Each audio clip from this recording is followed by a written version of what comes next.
Hassan had always imagined first contact differently. Not like this. With his apartment door being vaporized by a purple energy beam at 3 a.m., the Zinthari warriors poured through the smoking doorway, their crystalline armor reflecting the emergency lights now flashing throughout his building. They moved with military precision, 7-foot-tall figures with 4 arms and bioluminescent skin that pulsed with tactical communication patterns. Their leader, Commander Vexala, pointed a weapon directly at Hassan's chest. Human male. You are designated as viable genetic stock. Surrender immediately for processing. Hassan, still in his pajamas, raised his hand slowly. His mind raced through every sci-fi movie he'd ever watched, searching for something useful. Nothing prepared him for alien warriors breaking into his Chicago apartment to kidnap him for breeding purposes. Look, I think there's been a misunderstanding, he started. Silence. Your species has been evaluated. Your genetic diversity and adaptive capabilities make you suitable for our repopulation program. The Zinthari matriarchy has claimed this sector.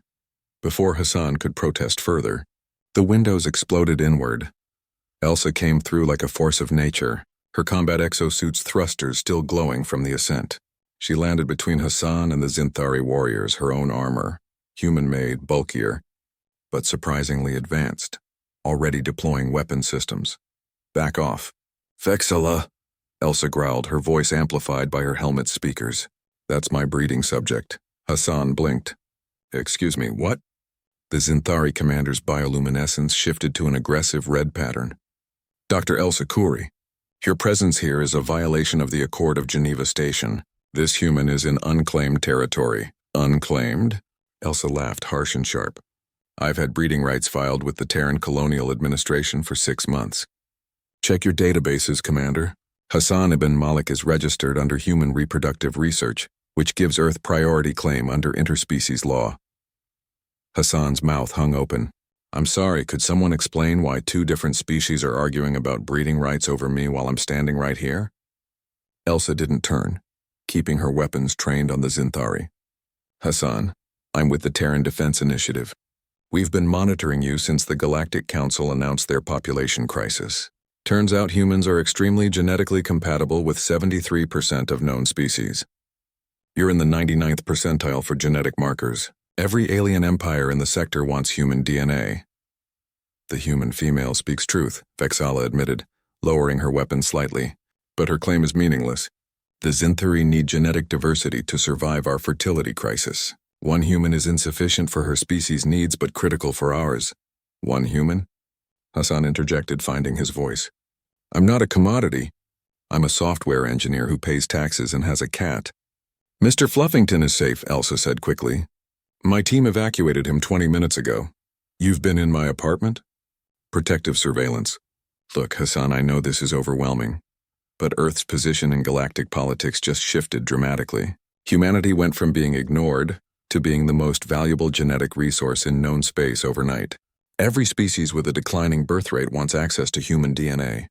The Zinthari, the Catharn Collective, the Viridian Empire. All of them. Commander Vexala's warriors shifted. Weapons still raised but not firing. The Zinthari leader's bioluminescence flickered through several colors. What Hassan suspected was the alien equivalent of contemplation. Dr. Khoury, your species does not understand the gravity of extinction.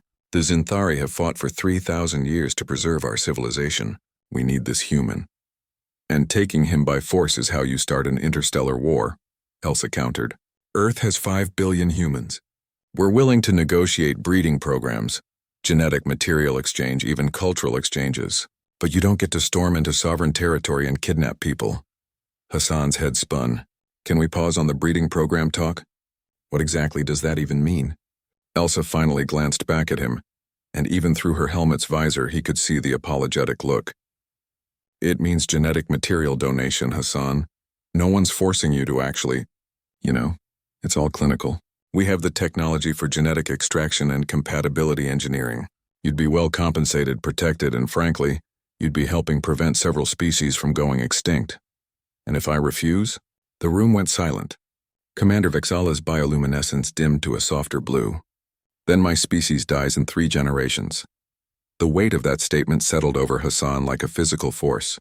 He looked at the desperate alien warriors, then at Elsa in her combat armor, then down at his ridiculous pajamas covered in cartoon planets.